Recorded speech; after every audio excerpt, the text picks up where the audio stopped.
Hey everybody, in this recording I want to show how to use the fractal noise effect as well as a few other effects for creating motion backgrounds as well as atmospheric effects. Like in this example here, I have a sky and a water surface created entirely using solid layers and effects inside of After Effects. No need to import any footage. Here's another example with some lightning and a dramatic sky. Here's another one that's more like an energy kind of a vortex. And here's another one that is a cell pattern. So we'll take a look at the cell pattern effect as well. So taking a look at some techniques here for creating motion backgrounds. All right, I'll start by making a new project. And I'm going to make a new composition. And so for this demonstration, I'm just going to do an animated sky. So I'll call this sky background. I'll choose my composition settings and duration and go ahead and click OK. And then I'll create a new solid layer to add my effects to. Now the first effect is going to be the fractal noise effect. So I'll make a solid layer with that name, make it the comp size. The color doesn't matter. I'll click OK. Then I'll go to the Effect menu, go to my Noise and Grain group, and find the Fractal Noise effect. So Fractal Noise is a really versatile effect that's useful for creating all different kinds of patterns and textures. So starting in the top of the effect controls here where it says fractal type, you can choose the basic fractal, or you can go through some of these other ones here which may be useful for different kinds of textures, like this one here, for example, kind of a fire-like texture. This one down here, kind of more like a geographic kind of texture, perhaps. Or this one here, maybe more like energy or some kind of electrical field. So for this demo, though, I'll just stay with the basic texture. You can choose different noise types, which is basically how it's handling the black to white transition within the texture. And then you can invert the texture. So actually I'll go with soft linear, there we go. And then you've got contrast, brightness, pretty straightforward. Now overflow. By default, it's set to allow high dynamic range results, which means that if you crank up the brightness,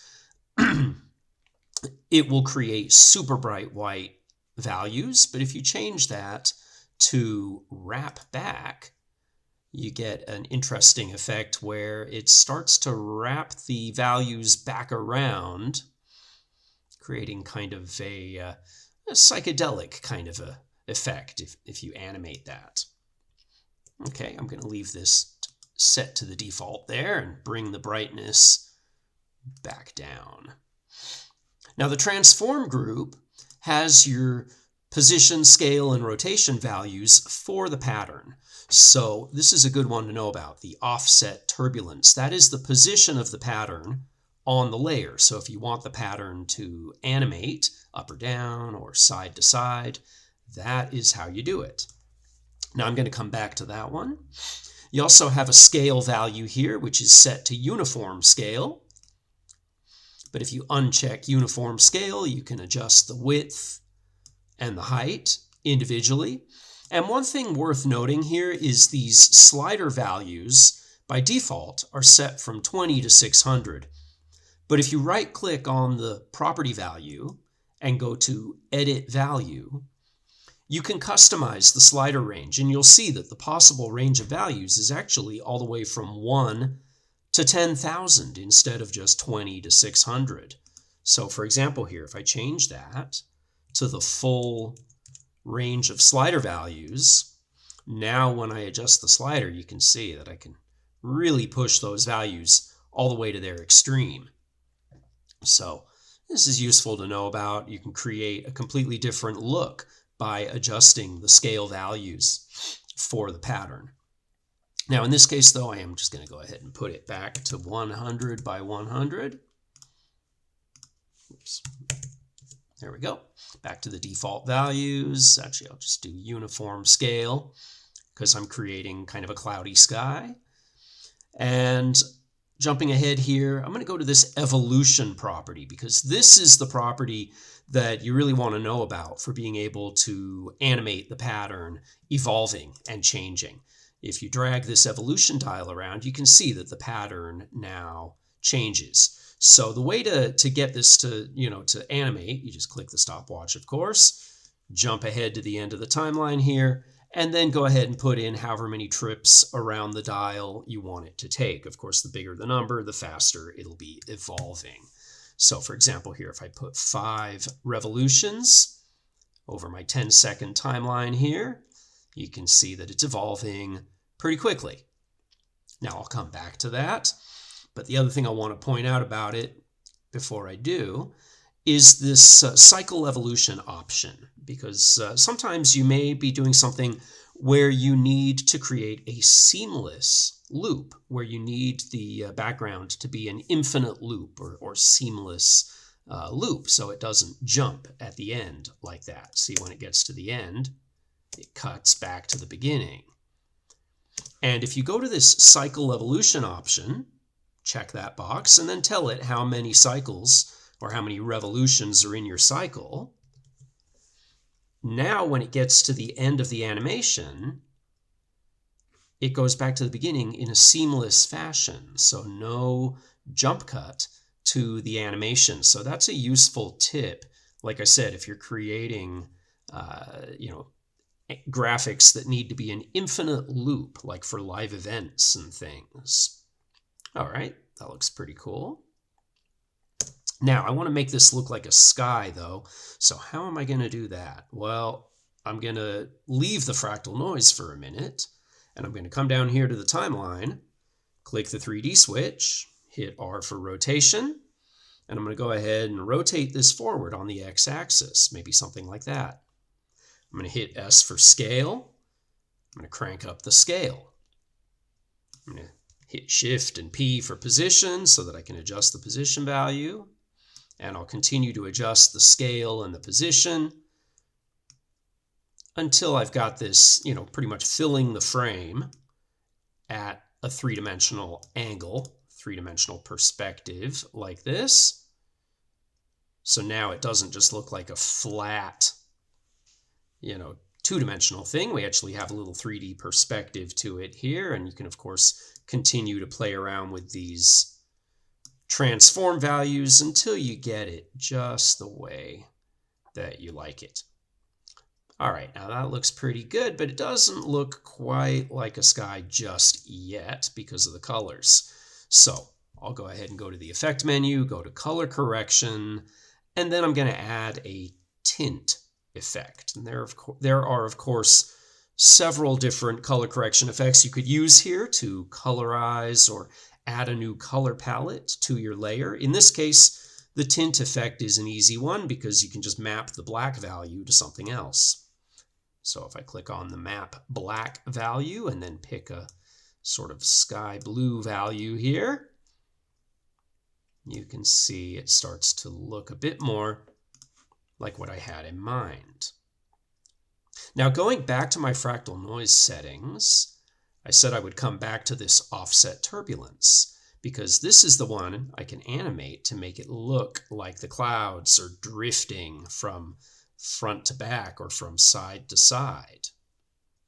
So if I bring my time marker back to the beginning, keyframe offset turbulence, jump to the end, and then change the offset turbulence value. Maybe I want them to drift over to the side and push back a little bit like that.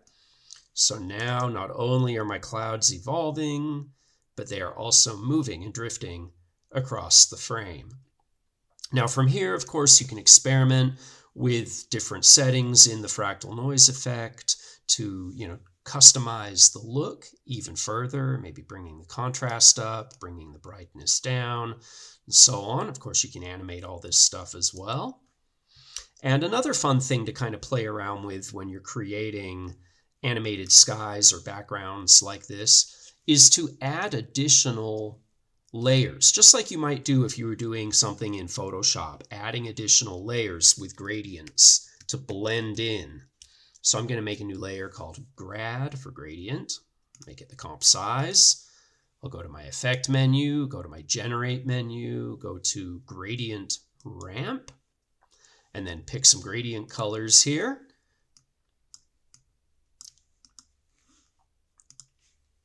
And then I will blend those colors by going to my blending mode options and choosing a layer blending mode here for that layer. And you can cycle through your blending modes by holding the Shift key and hitting the plus and minus keys on the main keyboard to step through your blending mode menu. So you can see that by blending that in, we can get different treatments, and might use the opacity here to back off of it a little bit as well, so it's a little bit more of a subtle blending effect. Okay, so this is just another way of kind of customizing the look. Let me go back here and change my settings a little bit. There we go. All right, so fractal noise, that's a fun effect for creating motion backgrounds. And like I said, if you change the pattern, you can create all kinds of different looks. Now, the other effect I wanted to mention in this recording is the cell patterns effect. So, in fact, I'll turn these layers off for a minute, making another new layer. Call this one cell patterns. Under effect, and then this one is under your, I think it's under, where is it, stylize perhaps, or no, generate, there it is, cell pattern. And just wanted to point out this one is similar to fractal noise because it has an evolution property, so you can create animated backgrounds with this effect, animating that evolution property just the same as you would with the fractal noise one. And the same thing with the offset property. If you want to animate the pattern moving on the layer, just keyframe the offset property. And that is how you can get the pattern to animate across the layer. And this one's got a lot of nice built-in pattern presets. All kinds of interesting stuff here. So hopefully this gives you some ideas for ways to create motion backgrounds. And one other effect I'll mention real quick here before I end the recording. Under color correction, colorama.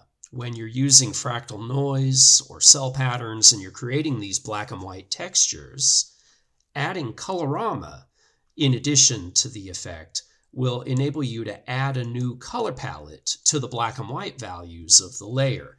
So if you go to the colorama settings, go to output cycle, and then you can customize this color wheel by clicking on the color swatches and customizing the colors. Or you can choose from this preset palette and choose one of these preset palettes that are available. And there's some pretty useful stuff here. Fire and smoke, for example. Some other fun stuff as well. So hopefully this gives you some ideas. Thank you for watching, and I will see you in the next recording.